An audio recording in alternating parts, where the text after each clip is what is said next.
Fala, doutores! Vamos começar mais um vídeo aqui e, por favor, ajuda de todo mundo para compartilhar, dar o like e não deixa de se inscrever e apertar no sininho para todas as notificações, vídeos novos, vocês terem acesso a todo o conteúdo que a gente está fazendo com muito carinho para vocês.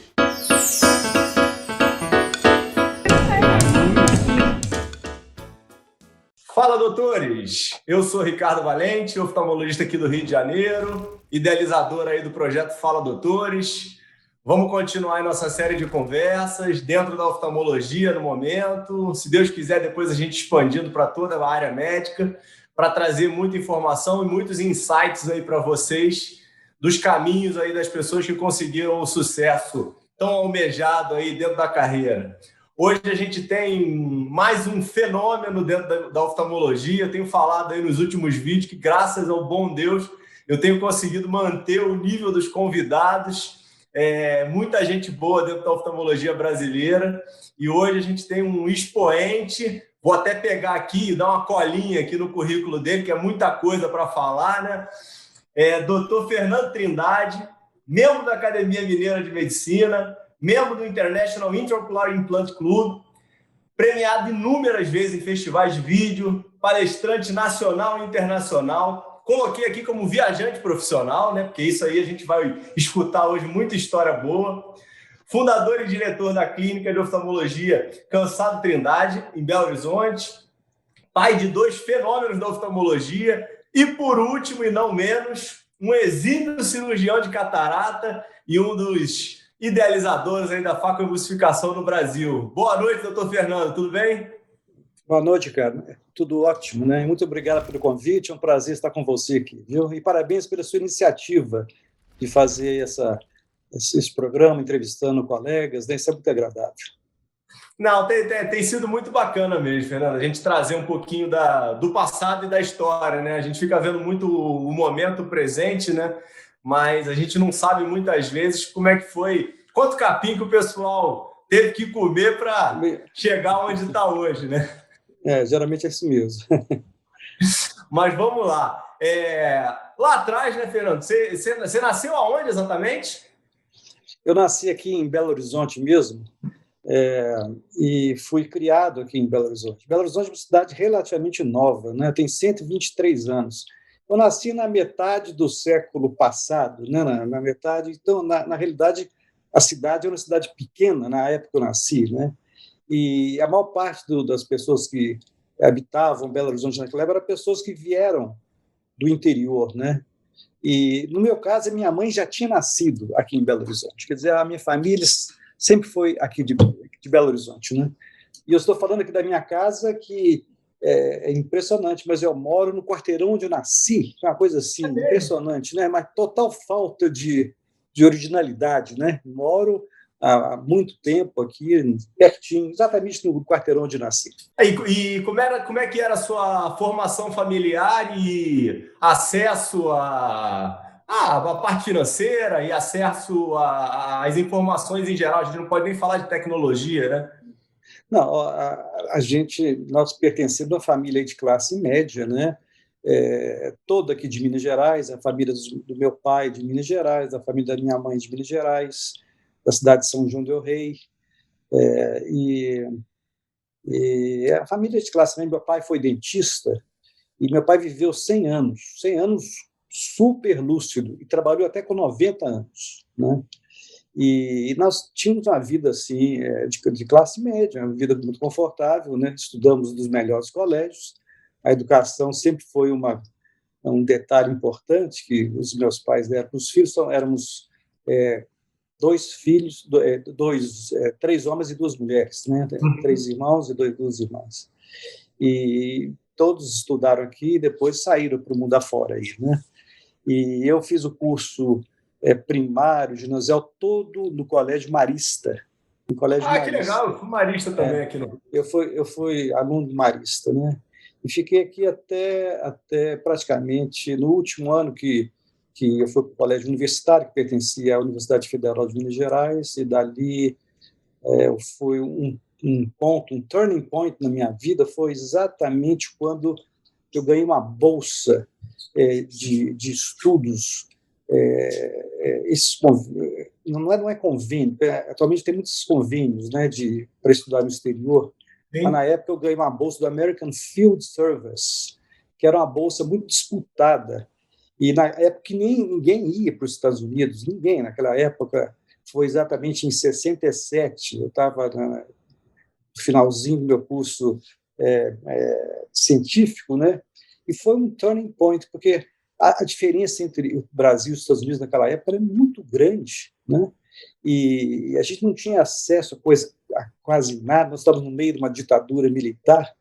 Interessante, e foi uma época da Guerra do Vietnã, então foi uma coisa impressionante que eu vivi assim, a Guerra do Vietnã lá nos Estados Unidos, vendo os aeroportos repletos de soldados americanos, todos jovens, 18 anos, 19 anos, meninos, né? E fiquei lá um ano, lá nos Estados Unidos, na Califórnia, em Long Beach, e foi um turning point na minha vida, viu? Porque esse ano que eu passei lá foi um ano assim que eu recordo assim com muito detalhe, né? A Guerra do Vietnã, o movimento hippie em São Francisco, né? Quando começou o movimento hippie, duas tragédias que ocorreram desse ano foram a morte do Martin Luther King, a morte do Robert Kennedy. Então, eu recordo com muita... tem lembrança vívida, né, dessa época lá dos Estados Unidos, em 67, 68. E uma coisa interessante é que, aqui no Brasil, a televisão era branco e preto, então, para mim, foi um choque cultural chegar lá, todo mundo com televisão colorida, né, com esse negócio de... Como é que chama? Passar Controle remoto. Controle remoto, uma coisa que não existia aqui, uma coisa assim impressionante. Quer dizer, isso aí aconteceu há 50 e poucos anos, né? Pouco tempo atrás, né? Não é tanto tempo atrás, e mudou muito. Quer dizer, o nosso país era muito, a distância era muito grande, hoje a distância é muito pequena, apesar da diferença ser muito socialmente existir, que é a tragédia do Brasil é essa, mas nós progredimos muito, né? A ponto de hoje a diferença praticamente não existe, né? Mas a saída minha aos Estados Unidos foi um turning point, como falam lá os americanos, na minha vida, né? E de lá para cá fiz medicina aqui na Faculdade de Medicina da Universidade Federal. Peraí, nesse momento aqui, nessa tua vivência nos Estados Unidos, essa primeira vez, você teve um episódio aqui maravilhoso, né? Que você cruzou os Estados Unidos de ônibus, né? 2 vezes, né? 2 vezes, foram 2 vezes, na ida e na volta, e de fato eu conheci muitos. Aliás, e de lá para cá eu tenho ido muito aos Estados Unidos, eu gosto demais dos Estados Unidos, gosto dessa facilidade de locomoção, gosto demais da parte cultural também, então eu tenho ido muito aos Estados Unidos, e na realidade a primeira vez que eu fui foi exatamente essa, em 67, 68, e fiz várias coisas, né? Inclusive isso aí. Né? Você foi bem acolhido, Fernando, nesse momento? Interessante, foi muitíssimo bem acolhido, porque esse programa que eu estava vinculado, que chama American Field Service, era um programa assim, muito selecionado e interessante, que não tem mais ou menos uns 10 anos, eu estava conversando com a embaixadora Maria Luísa Viotti, que era embaixadora do Brasil na ONU, e ela estava até me falando que ela tinha sido bolsista também do American Field Service, e ela tinha notado lá na ONU, né, na Assembleia Geral, os membros dos vários países que fazem parte da ONU, uma grande quantidade de ex-bolsistas do American Field. Quer dizer, esse ano do American Field, quando a pessoa é jovem, com 17, 18 anos, plasmou, né, essa vontade assim, de relacionar com os outros países. E muitos dos diplomatas hoje foram bolsistas do American Field. Quer dizer, eu tenho muita honra de ter sido bolsista do American Field, foi muitíssimo bem tratado lá nos Estados Unidos nessa época, né?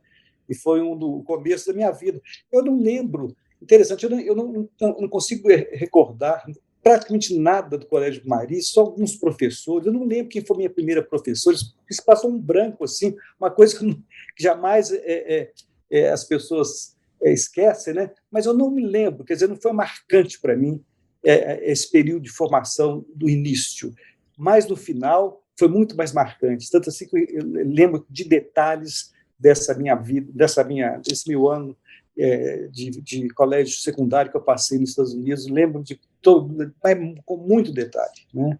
E a certeza da medicina já existia antes de ir para os Estados Unidos? Sim, eu era muito ligado a trabalhos manuais, gostava muito de trabalho manual, e, ao contrário do meu irmão mais velho, que era mais um intelectual, e interessante, eu gostava muito de biologia, ciências biológicas, botânica, eu gostava dessa área, sabe, que era mais de ciências biológicas, e não muito de ciências exatas, não muito de ciências humanas, né? E eu lembro como se fosse hoje também, o meu pai, que é dentista, tinha muita habilidade manual e praticou até 90 anos, ele tinha em casa, perto daqui, tinha um galinheiro, então ele tinha que vacinar as galinhas, né? Então eu era menininho, ele achava que eu tinha muito jeito para isso, falou assim, o Fernando vai vacinar as vacinas para mim, ao contrário do outro que era intelectual, né?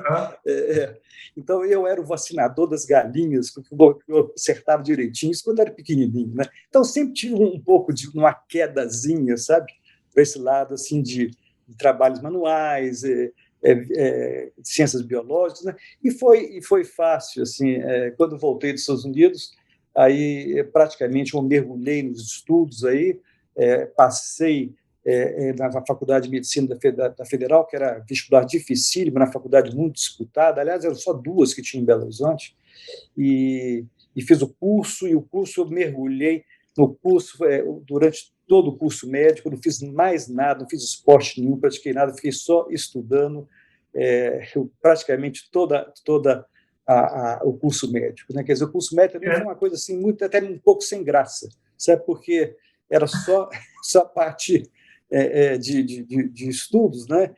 E no final do curso, eu sabia o que eu não queria fazer, sabe? Mas estava na dúvida. Então, nós tivemos a oftalmologia. Na oftalmologia, o chefe da cadeira de oftalmologia era um professor extraordinário, chamado professor Hilton Rocha, né, que é uma pessoa conhecidíssima. Então, eu ficava assim, encantado com a didática, com a elegância. É um homem cordial, um homem culto, dominava a língua portuguesa. E eu ficava fascinado, e, de fato, ele me influenciou a ser oftalmologista, não somente foram outras pessoas, os contemporâneos meus, muitos foram influenciados pela elegância, pela competência e pelo charme do professor Hilton Rocha, que a gente não esquece as aulas dele, né? Então, dali foi um pulinho para escolher oftalmologia. Eu quero fazer oftalmologia, e o professor Hilton Rocha tinha um nome muito grande na cidade, né? E era um homem muito bem assim relacionado, e então isso e a oftalmologia, na realidade, era uma especialidade muito também disputada aqui em Minas Gerais, né? Vinham pessoas do Brasil inteiro disputar, quer dizer, passei até em terceiro lugar no concurso, fiz concurso também na Unicamp, passei em primeiro lugar na Unicamp, terceiro lugar aqui, mas naturalmente eu era daqui, fiquei por aqui mesmo, né? É isso que eu ia te perguntar, você não tinha nenhuma motivação de ir para fora de Minas e muito menos morar fora do Brasil de vez? Não tinha, não. Eu tinha um irmão que morava no exterior já, um irmão esse mais velho, que era um irmão intelectual, que fez doutorado na Universidade de Cambridge, ficou vários anos, e hoje é juiz da Corte de Justiça lá de Haia, né? A mesma corte que fez parte do Rui Barbosa. Ele é o atual juiz que representa toda a América Latina e o Caribe, né? São 15 juízes de 15 países. Ele é o que representa, e o único que foi reeleito também. Os outros brasileiros que ocuparam essa posição não conseguiram a reeleição. Bem, fora ele formou-se em direito, foi para a Inglaterra, e não deixa de ser uma inspiração, né, para a gente também, né? Uma vida no exterior muito interessante, já tinha tido uma experiência prévia muito interessante, mas durante o curso médico e depois a residência de oftalmologia, eu praticamente fiquei só envolvido na oftalmologia mesmo, né? Na medicina. Só teve o teu mês na Inglaterra que você deve ter ido, então, em decorrência do seu irmão, né? Você Sim, passou exatamente. Eu no passei final da exatamente. faculdade. Isso. No final da faculdade, eu passei um mês inteiro em Cambridge, na Universidade de Cambridge, cujo prédio mais alto era da biblioteca, uma coisa fantástica, né? E tive assim, eu fiquei assim muito impressionado, né, com a Inglaterra, com o interior da Inglaterra. Mas tinha que voltar, tinha que fazer residência, fiz a residência. Depois da residência, eu fiz doutorado em oftalmologia, e depois do doutorado, na época do doutorado, eu tinha que me manter, né? Pelo fato, o doutorado eu recebi bolsa da CAPES, eu era solteiro e dava para me manter tranquilamente. Então, depois da residência, houve aí um concurso nacional do INAMPS para oftalmologia. Esse concurso era de 10 em 10 anos. Eu tive a sorte de logo acabar a residência, eu fiz o concurso e passei, fui muito bem classificado. Isso aí antes do doutorado. Foi antes do doutorado. Antes do doutorado. Então, eu mantive durante o doutorado, trabalhando no INAMPS, e o INAMPS é interessante, que a gente tinha um salário muito ruim, como é até hoje, os salários para os profissionais liberais, mas tinha o prolabore cirúrgico. Então, se operava, ganhava, pouco, mas ganhava. Né? Então, quem operava mais, ganhava mais. Então, eu ficava só operando, porque os colegas não queriam operar. Então, e operava tudo, fazia plástica, fazia estrabismo, dácrio, né? Teve um ano que eu fiz 54 dácrios. Você imagina, pitose, né? Só não fazia o descolamento de retina porque era mais separado mesmo, mas catarata, pterígio, fiz centenas, assim, centenas por ano, né? Eu operava muito mesmo durante o doutorado. Esse momento, a base de técnica era extracapsular ou ainda intra? Não, nesse tempo aí, isso aí ainda era intracapsular. Na época, era intracapsular, tranquilo, era só intracapsular. Muito bem. Aí depois eu fiz o concurso para professor da Universidade Federal, foi aprovado, e a vaga não demorava para sair. Então, aproveitei, fiz doutorado, depois do doutorado eu fiz concurso para professor, e apliquei para fazer uma fellowship, que foi o segundo turning point da minha vida, né? Porque eu fiz essa fellowship, quer dizer, um pós-doutorado. Eu escolhi o hospital onde o Kellman tinha descoberto a farmacobustificação, que é lá em Nova York. 82, né? 82. E, naturalmente, o Kellman já tinha saído do hospital, mas, naturalmente, o legado que estava lá, né? Os aparelhos, as pessoas que faziam faco, que eram pouquíssimas. A cirurgia da época era extracapsular. Os aparelhos de faco tinham vários, todos encostados. Aí foi para os Estados Unidos e fui fazer um fellow, um pós-doutorado de cirurgia refrativa. Cirurgia refrativa, com o professor Trautmann. O professor Trautmann era um ilustre cirurgião de córnea, o que fazia mais transplante de córnea nos Estados Unidos na época, né? E foi o introdutor da cirurgia refrativa lá nos Estados Unidos. Ele era muito ligado ao pai da cirurgia refrativa, que é José Inácio Barraquer. E o Trautmann tinha sempre dois fellows, tinha um fellow americano e um fellow estrangeiro. Então, eu fui o fellow estrangeiro dele em 82. E ele exigia dos fellows, o americano e o estrangeiro, a passarem umas 5 a 6 semanas junto com o Barraquer. Poxa, que legal!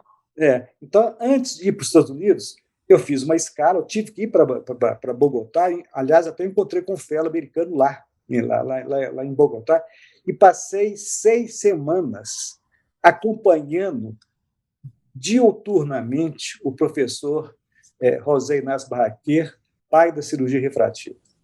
E achei muito interessante, mas aquela cirurgia, eu achava que aquilo ali era extremamente imprevisível, complicado, que era ceratomineuse, ceratofacia, estava muito no início, muito ainda, era uma coisa assim. Então, assim, eu não vou ficar mexendo com essa parte de forma alguma, eu vou querer mexer mais com catarata mesmo, sabe? Apesar de ser fazendo felo de refrativo. Você já era completamente seguro na extracapsular, Fernando? Não, nessa época era mais a intracapsular ainda. Era intra ainda. Era ainda capsular.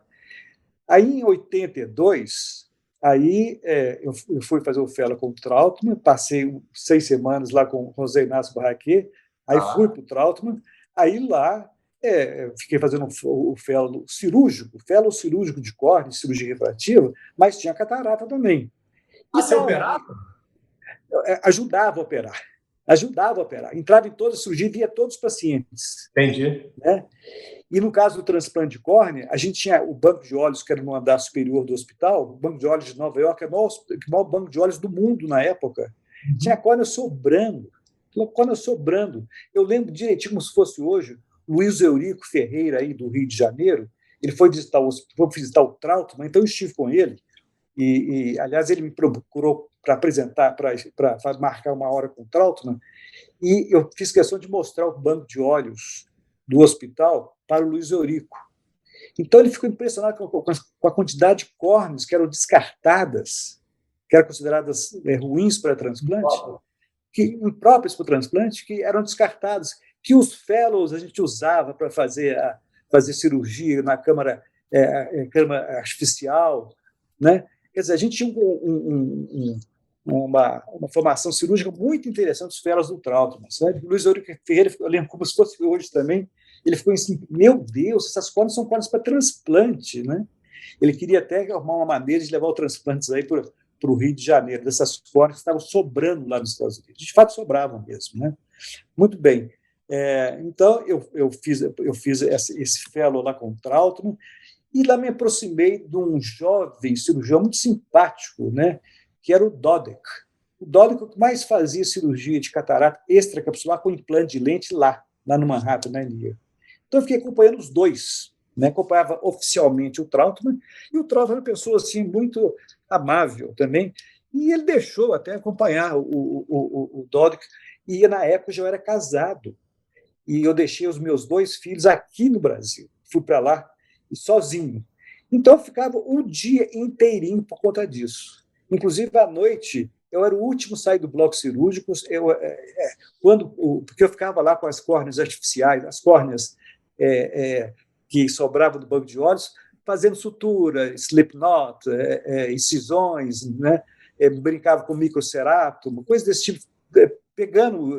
Mas aí você conseguiu manter as matrículas, né? Você tinha salário para se manter nisso tudo, né? Família aqui, sei lá. Não, pois é, mas tudo apertado, tudo apertado. Eu tinha feito naturalmente uma reserva assim para daqui o salário eu tinha aqui, eu mantive o salário, mas é um salário muito pequeno, não dá para manter com conforto, não. Eu, na realidade, eu ficava assim eu nunca aluguei um apartamento, não ia em nenhum restaurante, eu morava no YMCA, que era um lugar assim, era 20 dólares, $20 a diária, quer dizer, um lugar assim horrível. Eu morei exatamente lá em Nova York, no local onde o assassino John Lennon morou. Né? É impressionante, esse lugar assim péssimo, assim, até levei meus filhos depois lá aqui é onde eu morei. Quando vocês eram pequenos, eu morei aqui. Vocês veem que não tinha moleza, não. Eu passei, não digo passar fome, mas eu não tive nenhum conforto, nenhum luxo durante esse período que eu fiquei lá nos Estados Unidos. Foi um período. Você tinha algum auxílio familiar nisso, Fernando? Era você totalmente.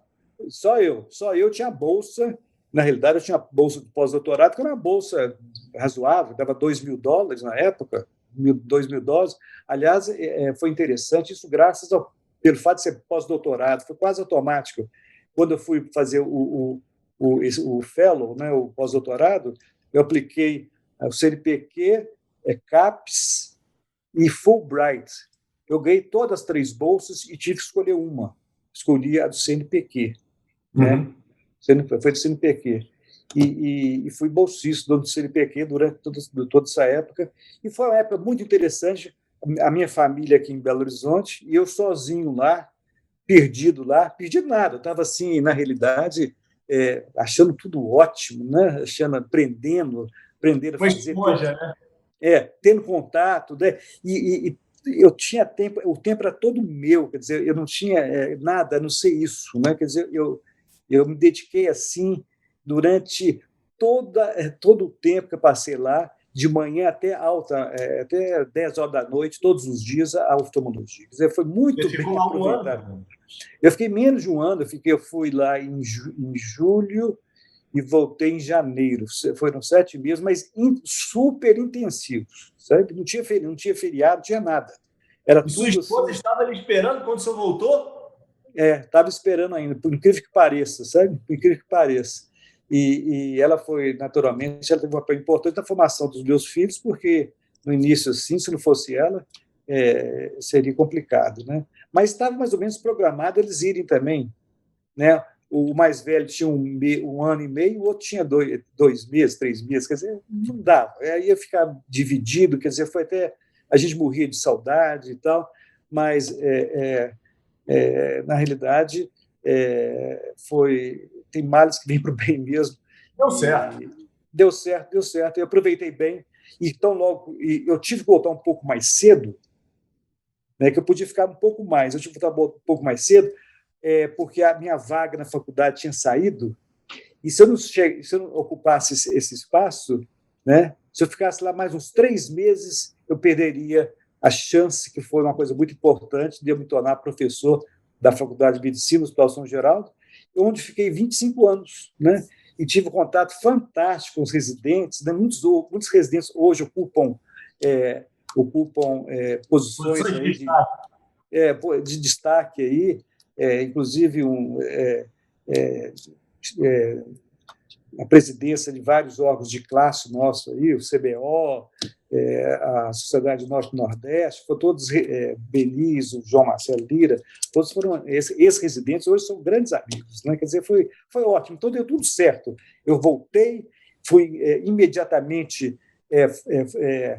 fui contratado como professor, e aí começou aqui, eu estava muito entusiasmadíssimo, né?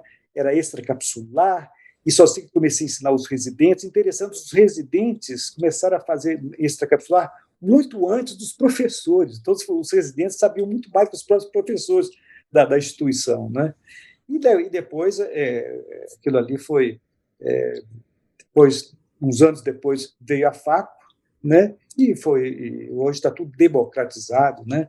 Mas o início foi muito interessante mesmo. Mas essa época dos Estados Unidos foi uma época também de transformação, foi muitíssimo importante. A minha vida não seria a mesma se não tivesse não tivesse feito esse curso com o Trautmann, né, e com o Dodek, né, figuras que a gente preza e gosta demais, né? E quando você volta, você continua no INAMPS e com Não, a não, professor? aí eu poderia continuar, mas aí eu não quis, porque aí eu voltei, eu saí do INAMPS e fiquei só como professor na Faculdade de Medicina, e fiquei durante 25 anos, né? Aí saí, tem uns anos já, mas durante um período grande aí da vida, né? E quando eu fui fazer minha clínica, eu quis fazer essa clínica perto Saiu em 2008, né? 2008. Eu fiquei de 83 a 1983 2008. 2008, 25 anos. 25 anos. E Mal quando é que comparando, inicia a clínica? hein? Quando é que inicia a clínica?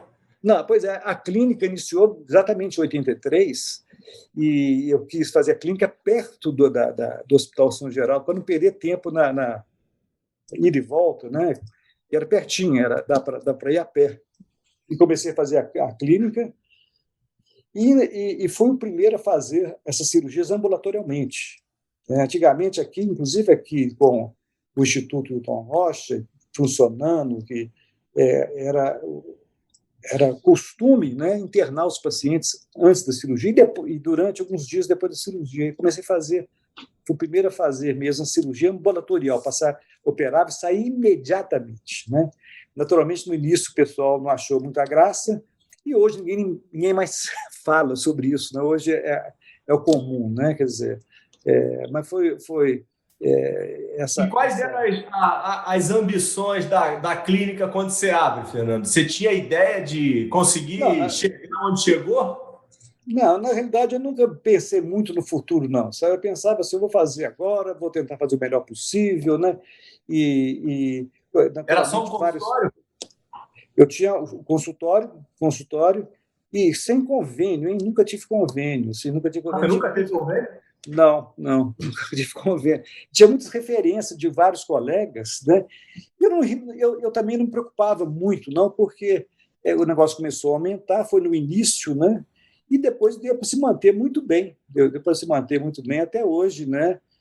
Naturalmente as coisas mudaram, né? E tem cidades, e lembrar que Belo Horizonte é uma cidade assim mais tradicional, todo mundo conhece todo mundo, e hoje é diferente, né? Hoje é diferente, hoje as coisas mudaram muito. Eu sou uma cidade mais impessoal, mas na época que comecei, a cidade era mais menos impessoal como é hoje, né? Então, era possível fazer isso e não havia tanto os convênios não tinha esse papel que tem hoje de dominar a profissão. Enfim, quer dizer, eu dou graças a Deus que eu peguei ainda essa época de fazer uma oftalmologia totalmente liberal, né?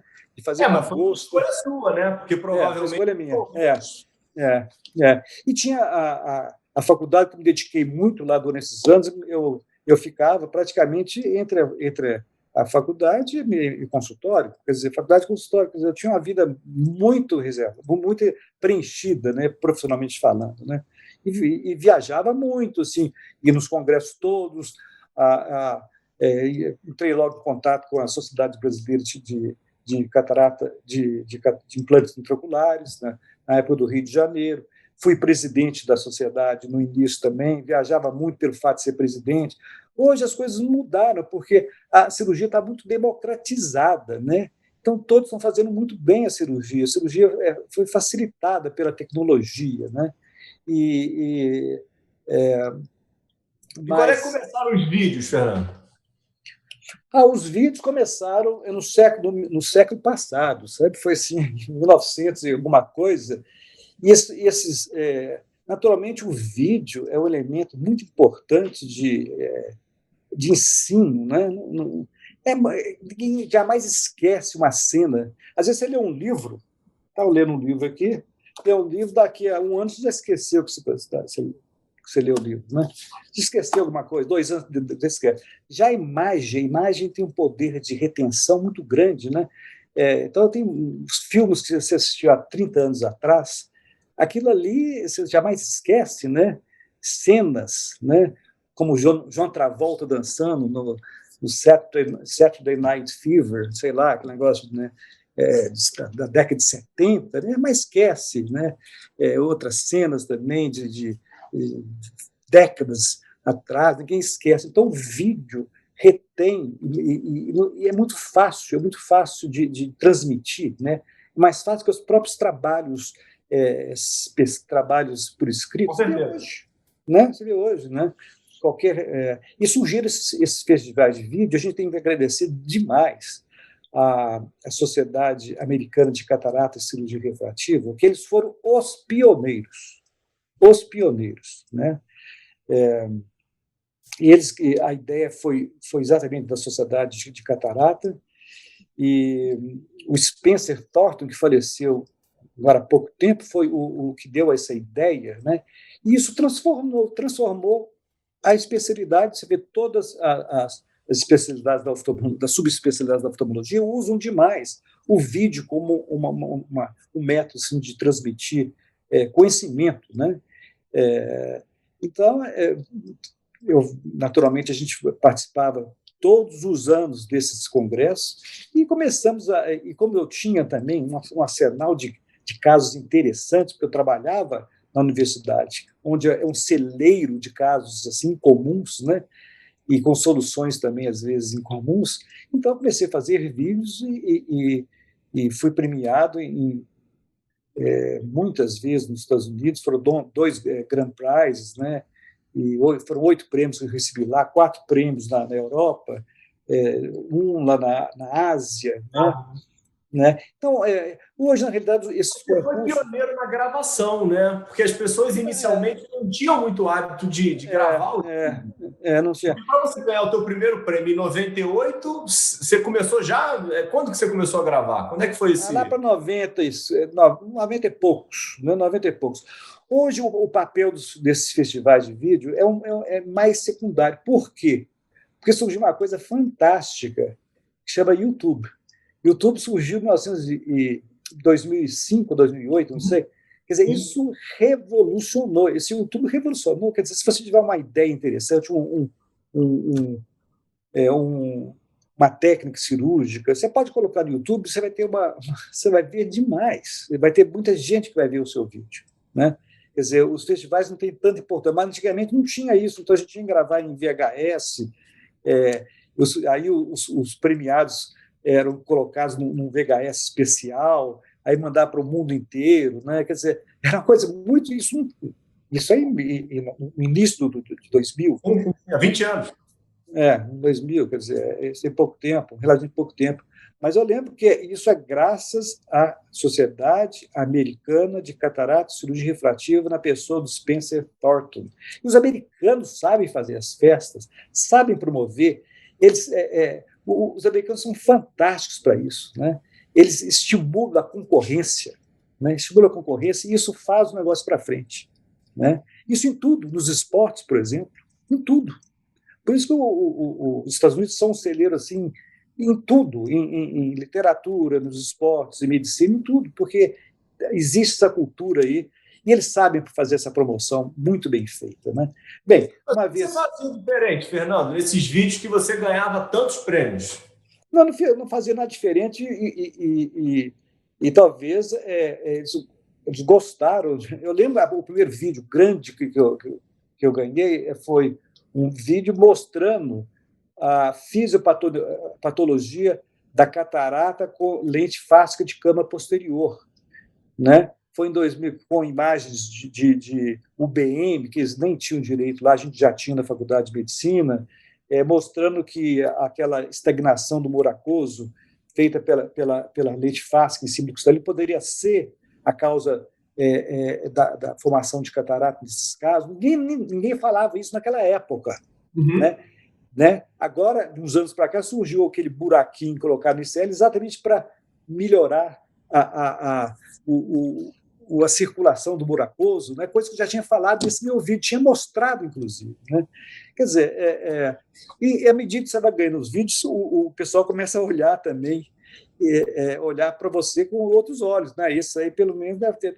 Claro que tem várias vezes eu coloquei o vídeo e não ganhei nada também, não quer dizer que, né, você ganha todo ano, não. Você, né?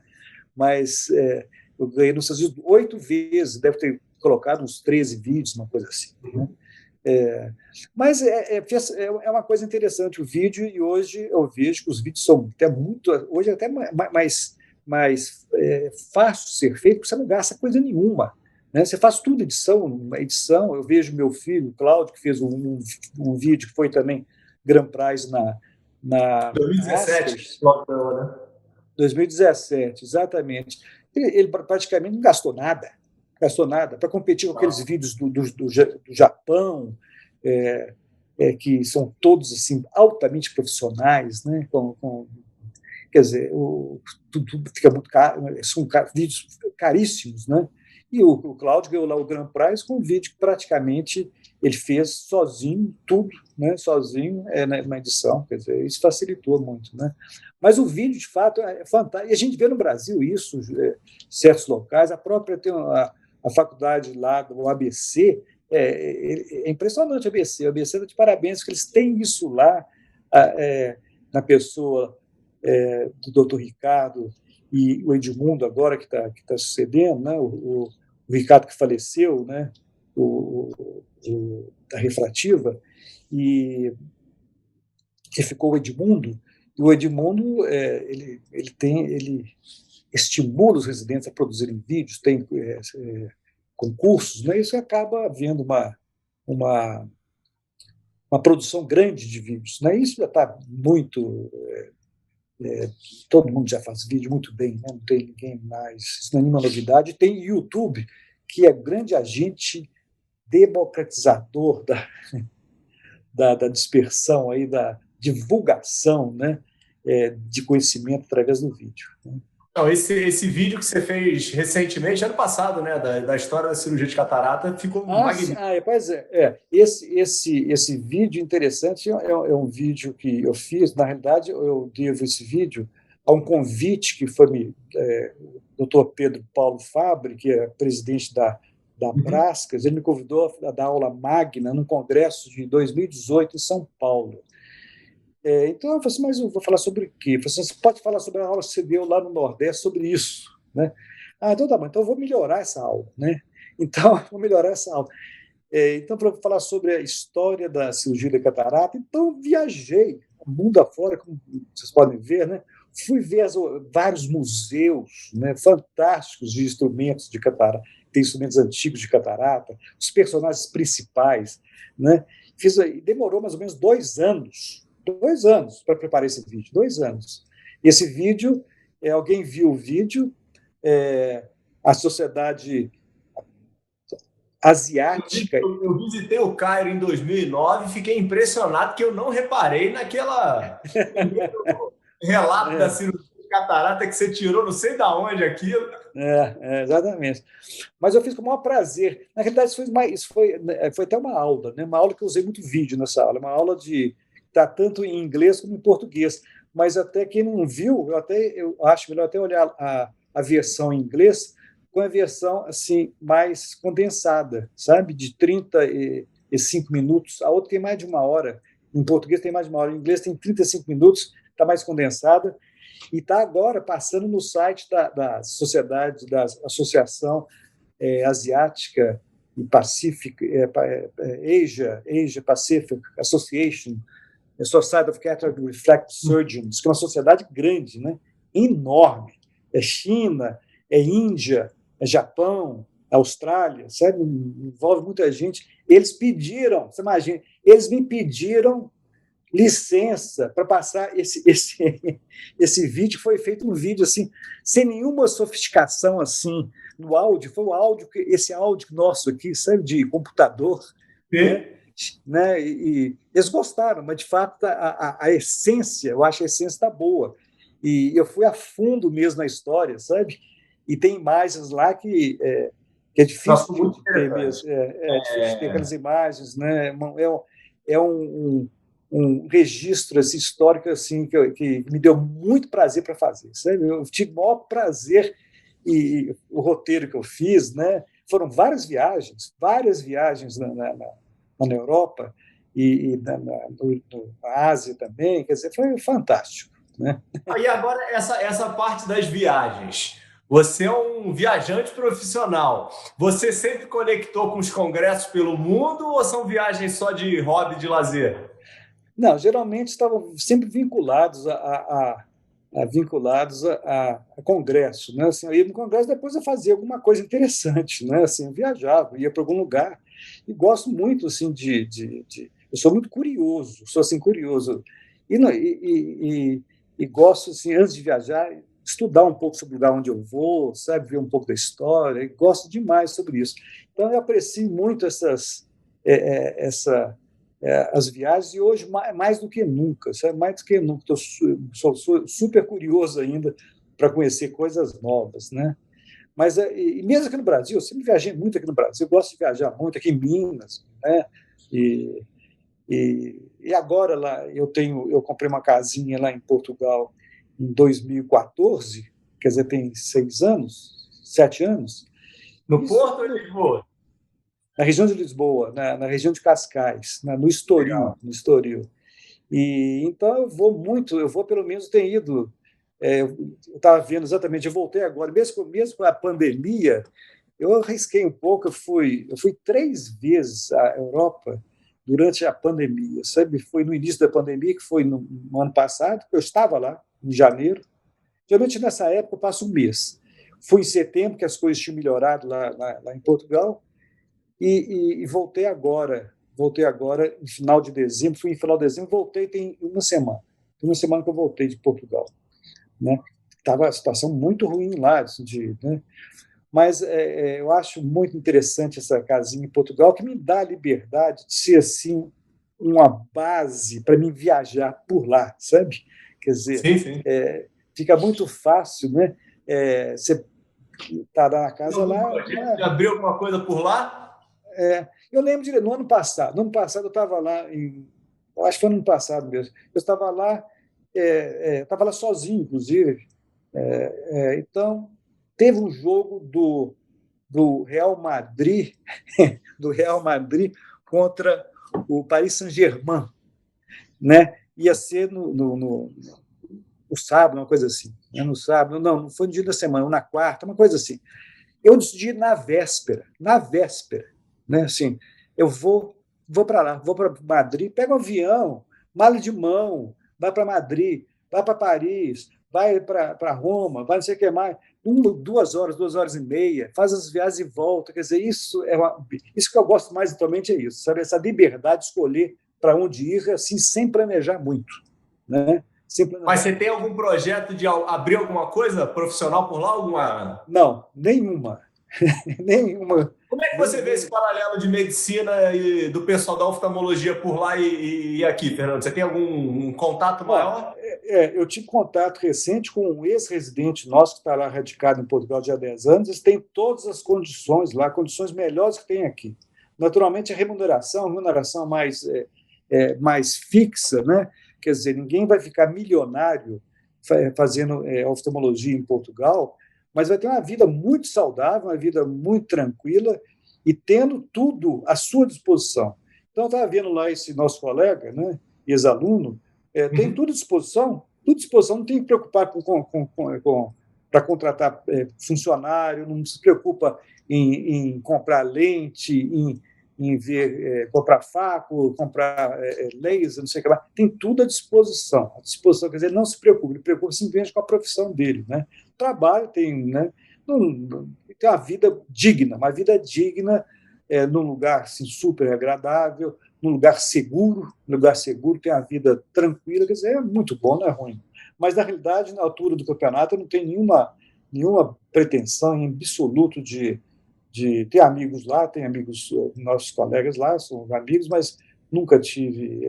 Mas já visitei os serviços lá, os serviços são excepcionais. Excepcionais. E a medicina pública, a medicina muito boa, muito boa. Eles sempre reclamam, mas eu sou fã dessa medicina que praticada Agora lá. estão passando um momento bem delicado, né? Essa pandemia está um pouquinho mais forte por lá agora, né? Exatamente, exatamente. Mas é, isso vai passar, com certeza. Isso vai passar daqui a pouco.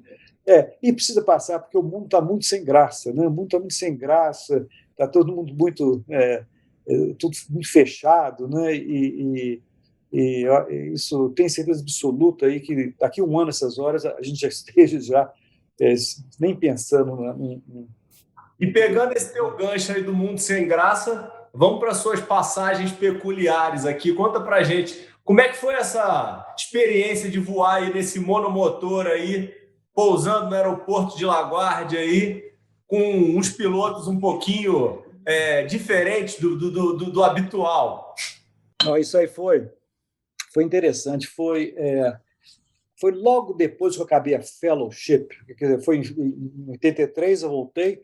Aí, um desses congressos da ASCS que eu fui, deve ter sido por volta de 85, esse de 85 foi em Boston, mas sempre passava em Nova York. Eu ia para Boston e passava em Nova York.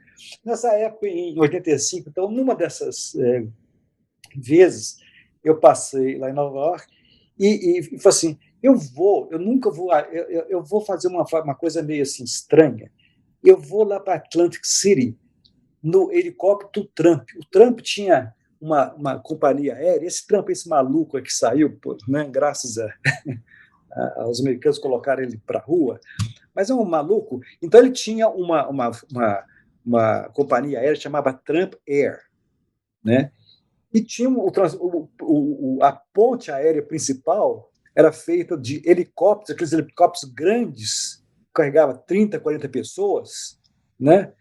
De Manhattan até Atlantic City, né? Então, uma dessas vezes vou lá, vou ver.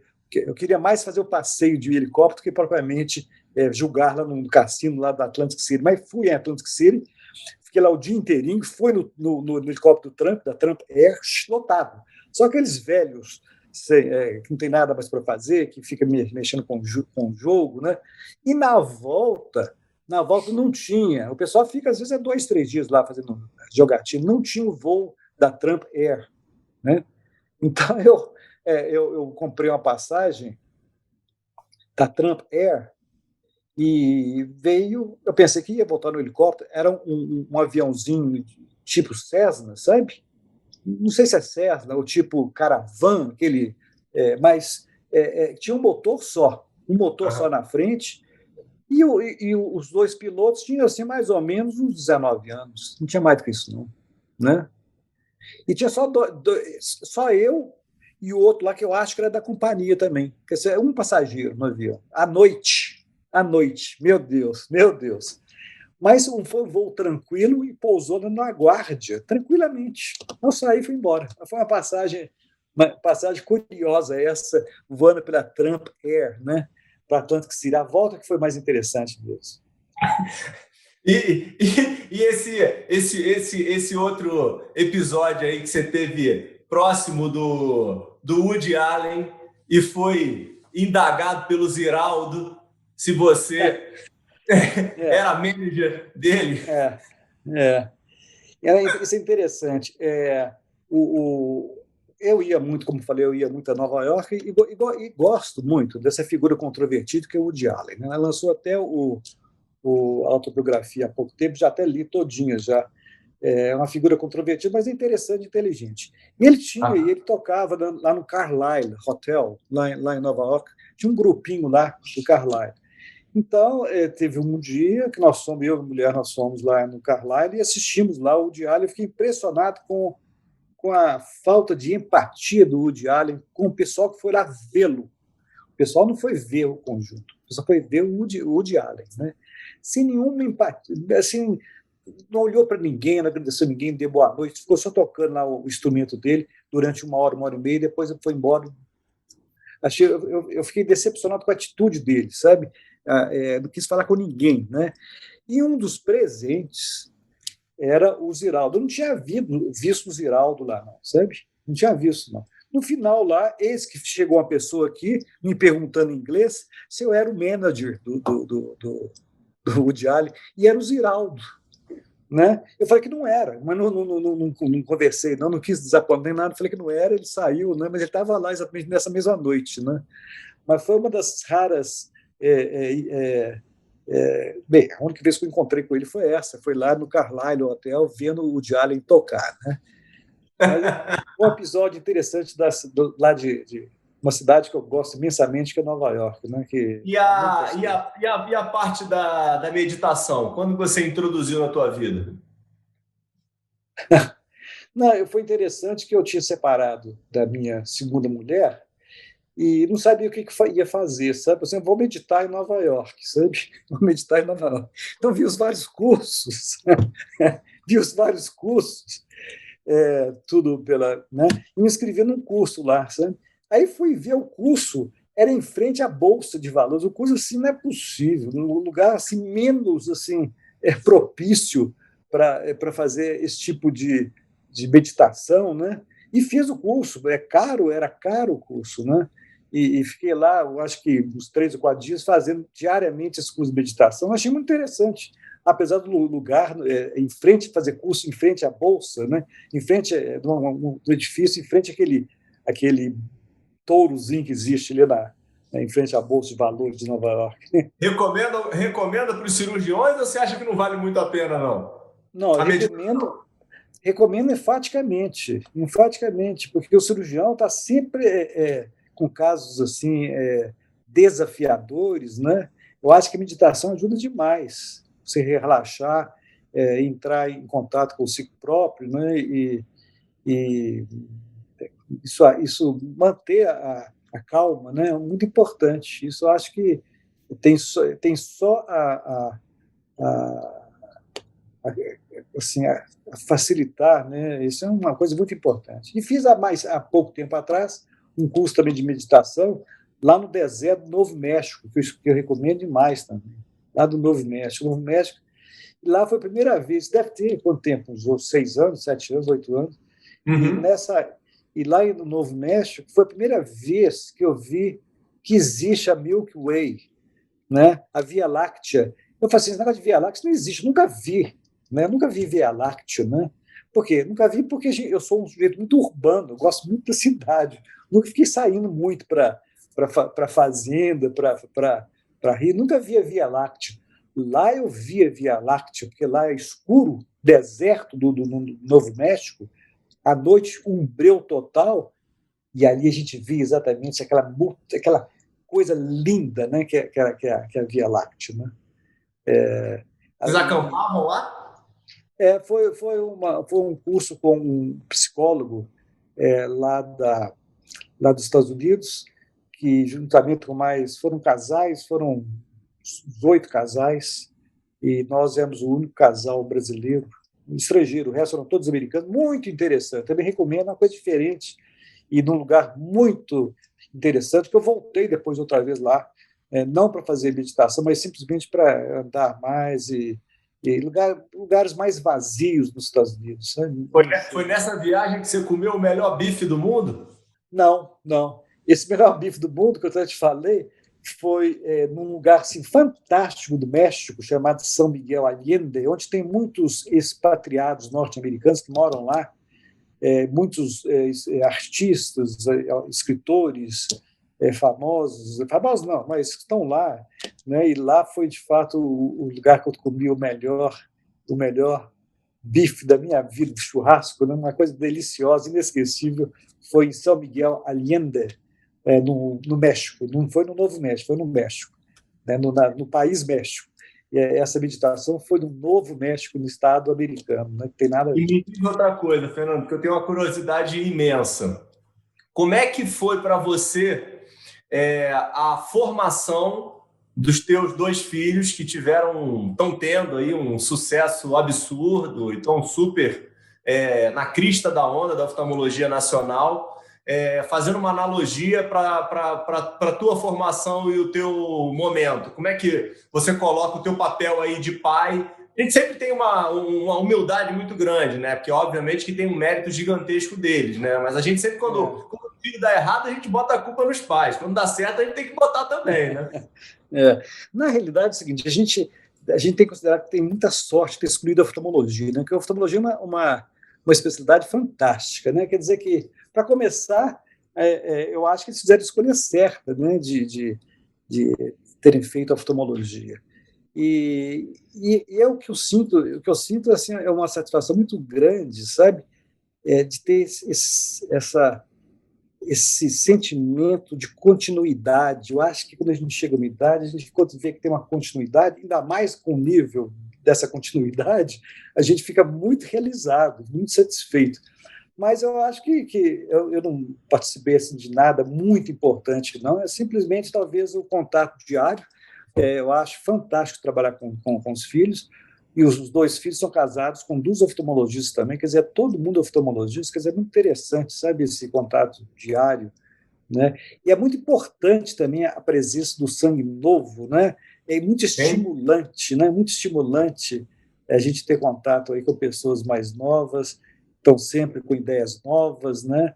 Quer dizer que eu acredito que, naturalmente, a gente deve ter tido um papel, assim, talvez um modo de vida, vendo que a gente está fazendo uma coisa que a gente gosta também, que a gente faz com prazer, né? Talvez eles sentiram em mim o prazer que eu tinha com a profissão. Isso que eu acho que é importante, não é nem exemplo nenhum, é o prazer, é o estilo de vida, né? Que eu acho que foi a parte mais importante. Foi um legado importante, né? E é muito bom. Na realidade, eu acho que dos dois lados, o lado do pai e o lado do filho, os dois são beneficiados, é uma relação muito interessante, é uma dupla via mesmo, né? E como é que foi o desenvolvimento da lente hoje, que está fazendo tanto sucesso aí, da lente com pinhole, né? Que tá... Na realidade é o seguinte, o Cláudio, Ele sempre foi um expert em fotografia, né? Na época, o Cláudio estava tinha acabado a residência, foi em 2012, 2013, o Bruno estava na Austrália. O Bruno fez um fellow de 2 anos em córnea, transplante de córnea na Austrália, né, lá em Melbourne. E o Cláudio estava aqui e eu sempre falando com ele também a importância da pupila pequena. A pupila pequena é importante, o pessoal não dá muita bola para a pupila pequena dá uma profundidade de foco, às vezes não precisa. A gente vê muitos pacientes com lentes monofocais colocados há 30 anos, que nunca mais usaram óculos pelo fato de ser pupila pequena. Existe a miose senil, que é uma dádiva divina, talvez seja a última, seja a única vantagem da senilidade, a miose senil, porque aprofunda o foco.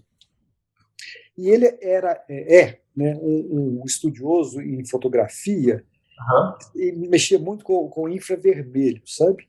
Então ele fez, que tal a gente fazer uma lente, pensou uma lente, toda coisa, mas que permite ser examinada, né? Uma lente opaca, mas com a infravermelho, com aparelhos que funcionam no infravermelho, permitem ser examinado o fundo do olho. Aí foi a dica, foi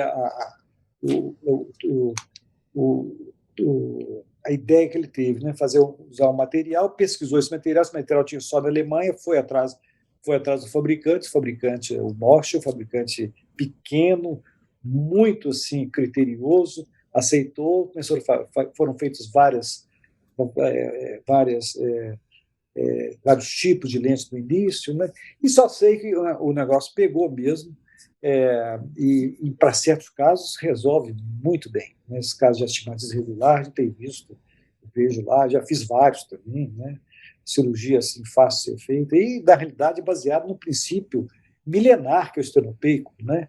E baseado também em implante secundário, que todo mundo, quer dizer, nenhuma novidade, são várias coisinhas que foram colocadas, mas não existe nenhuma assim, nenhuma invenção, são todas tecnologias já comprovadas, implante secundário já comprovado, aí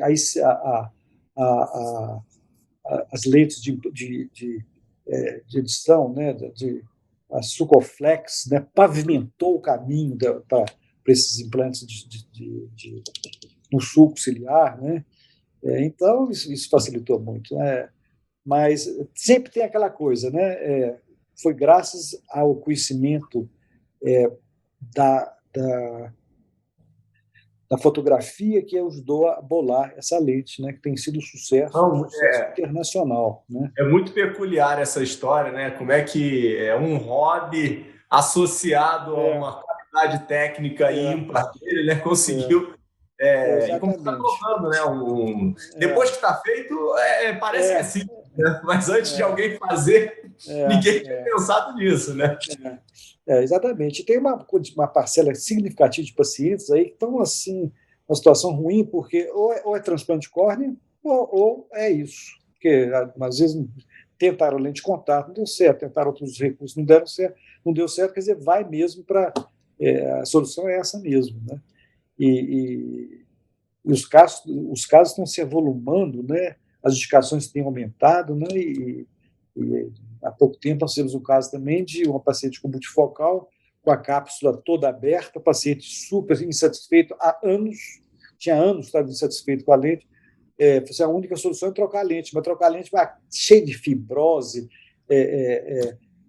o saco, a abertura da cápsula posterior imensa, com certeza ia perder vítreo, ia complicar tudo. Nós colocamos simplesmente a lente pinhole em cima da multifocal e os sintomas de disfotopsia que estavam levando o paciente à loucura desapareceram, sabe assim, com uma solução simples.